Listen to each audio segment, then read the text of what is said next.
आज सर्व जेवण माझं 0 ऑइल मध्ये होणार आहे। अजिबात इथे मी तेलाचा किंवा तुपाचा वापर करणार नाहीये, चपातीला पण नाही आणि आमटी भाजी बनवत असेल त्यालाही नाही।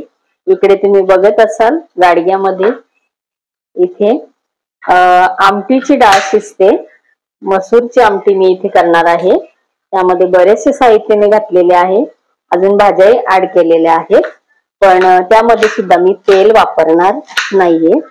0 ऑइलचं जेवण होणार आहे।